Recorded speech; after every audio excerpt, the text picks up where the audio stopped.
안녕하십니까, 이오륙 마스터입니다. 오늘은 주말을 이용해서 주식의 이런저런 이야기를 하는 시간들입니다.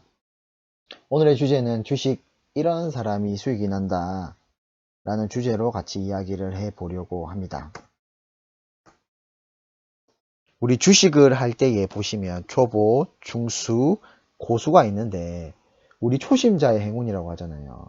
이런 사람들이 오히려 더 수익 확률이 높고, 나는 이 사람보다 조금 더 주식을 했는데도 오히려 수익이 낮은 경우들이 있습니다. 인터넷에 보면 본인 와이프가 삼성 냉장고가 이뻐서 삼성전자를 샀는데 자기보다 수익률이 더 좋다, 이런 이야기를 들어보셨을 겁니다. 그러면 왜 그런 일이 일어나느냐? 제가 생각하는 그 이유는 기법, 그 방법이 단순하냐 복잡하냐의 차이인 것 같습니다. 처음에는 아는 게 별로 없었기 때문에 단순할 수밖에 없습니다. 그래서 기준도 단순하고 기법도 단순합니다. 그런데 주식의 경험을 조금씩 쌓다 보면 여러 가지 기준이 생겨서 복잡해집니다. 그러다 보면 본인의 갈 길과 본인의 어떠한 방법들이 흐트러지기 시작합니다. 보통 여기서 손실을 굉장히 많이 나죠. 내가 주식을 조금 경험하다 보니까 비중도 늘어나고 손실도 커지고 여기서 주식을 그만두시는 분들이 많습니다. 단테님도 이야기하시는 게 여러 가지 보조지표를 사용하다가 결국에는 필요 없는 것들을 다 걷어내고 심플해지셨다고 하잖아요. 저는 그 말에 적극 공감을 합니다. 이게 성장 물론 과정이지만 여러분들도 내가 어떤 기법을 여러 가지를 공부하려고 하지 마시고 하나의 기법을 파라고 하셨던 단테님 말씀 기억하셔서 어, 저랑 같이 이오르 기법을 만약에 공부하신다라고 하시면 본인이 내가 이런 종목은 이런 관점에서 들어간다라고 이야기를 하시면 저도 이 종목은 저도 이런 것 같습니다라고 같이 댓글 달아드리고 같이 공부해 하면서 성장할 수 있는 채널이 되었으면 좋겠습니다. 그래서 구독자가 별로 없고 같이 성장할 수 있는 장점을 가진 채널이라고 저는 생각을 합니다. 그러면 저는 심플 이지 베스트라는 이 말에 굉장히 공감을 합니다. 이번 하락장에서 여러분들도 경험을 하셨겠지만 주식에 큰 격언이 두 개 있잖아요. 뭐 여러 가지가 있지만 그 중에 하나가 공포에 사라, 무릎에서 사서 어깨에 팔아라. 혹시 이번 하락장에 매수가 되시던가요? 안 되시죠, 잘. 왜냐면 경험치가 부족하고 기준이 없기 때문에. 저는 유튜브 댓글에서 보시면 제가 목요일쯤에, 원래 목요일쯤 반등할 거라 생각을 했었는데 하락이 나왔었거든요. 그래도 저는 목금 중에 반등 나올 거라는 생각은 변함이 없습니다라고 글을 달아드렸어요. 그 이유가 무엇 때문인지 이야기를 같이 나눠볼 거고, 그리고 두 번째로 우리 무릎에 사서 어깨에서 팔라, 이 말이 저가에서 사서 고가에서 팔라는 말이 아니고 최저점에 사서 최고점에 팔라는 말이 아닙니다. 주식이 바닥을 찍고 확인하고 올라가는 무릎에서 사서, 그리고 고점을 찍고 내려오는 어깨쯤에 팔아라. 결국에는 욕심을 버리라는 말이죠. 우리 타짜에서 보시면 그 고니가 하는 말 있죠. 나는 딴 돈에 반만 가져간다. 그 말이 저는 똑같은 말이라고 봅니다. 여러분도 이 심플한 본인만의 기준을 세우시고 같이 성장해 가셨으면 좋겠습니다. 그러면 저는 왜 반등할 거라 생각을 했냐.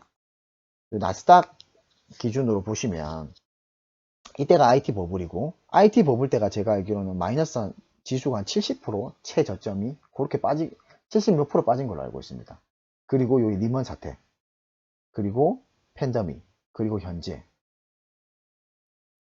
어떻게 생각하십니까?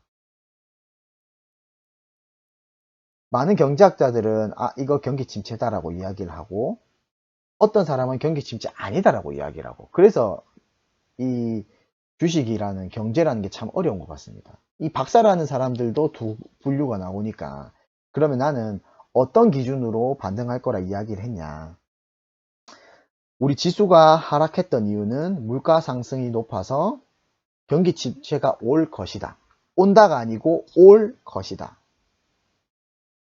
아직 경기 침체에 대한 신호는 없습니다. 물론 물가는 많이 올랐습니다. 물가가 많이 오른 건 맞습니다. 근데 경기 침체가 오려면 첫 번째, 이 물건을 찍으면 이게 소비할 사람이 없게 되면 경기 침체가 오는 게 맞죠. 근데 지금 고용률이 20년, 30년인가 20년인가 30년 만에 최저점입니다. 그만큼 고용이 높다는 거죠. 그러면 물건이 가격은 비싸지만 소비할 사람은 있다라는 겁니다. 제 기준에는 경기 침체는 아직은 아니다. 아직은 아니다. 물론 많은 달러가 풀려서 하락이 나오는 거는 맞습니다. 저도 큰 장기로 보면 하락은 나올 거라 생각합니다. 근데 지금 하락이 나오기에는 단기간 너무 많이 빠졌다. 이게 올라서 빠질 수도 있겠지만 현재는 저는 단기간 너무 많이 빠졌다. 그래서 목요일 CPI 지수 발표를 통해서 저는 목금 중에 반등을 예상을 했습니다. 그런데 목요일 날은 하락이 나왔고 금요일 날 반등이 세게 나왔습니다. 그리고 저희 장이 끝나고 그 저녁에 나왔던 미국 지수도 많이 올라서 월요일도 상승 출발을 할 것 같습니다. 그러면 그 첫 번째 기준이 저희 말씀드렸던 그거였고, 그리고 두 번째 기준이 뭐였냐면 우리 VIX라는 공포지수가 있습니다. 이 공포지수가 보통 35 정도 되면 이 저항받고 항상 빠지거든요. 그래서 저는 35쯤 이때 꼬리 달고 나오는 거 이런 것들 보고 이거 빠지겠다라고 저는 생각을 했습니다. 그때 이쯤에 항상 나왔던 뉴스가 경기 침체 온다, 위험하다 요런 이야기였거든요. 저는 이렇게 심플하고 간단하게 저의 기준을 세우고 저는 목금 중에 매수를 했습니다. 물론 손절가 이탈한 것들 다 손절 쳤습니다. 그래서 이제 물론 그 다른 기준으로 매수하시는 분들은 버티셔도 충분히 되는 기간이긴 했습니다. 왜냐면 지수 하락 때문에 빠지는 것들이 많아서. 근데 저는 저희 기준을 세워서 가려고 하는 사람이라서 이제 손절할 것들은 손절하고 다시 매수하려고 손절할 것들은 손절했습니다. 여러분들도 아까 말씀드렸던 심플 이즈 베스트라는 것들 그 기준을 세우셔서 혹시나 어려운 것들 있으면 제가 아는 선에서는 같이 댓글 달아드리면서 같이 공부해 가도록 하겠습니다. 다음 주도 성공 투자하시고 항상 건강 잘 챙기시고 수익 많이 나시기 바랍니다. 감사합니다.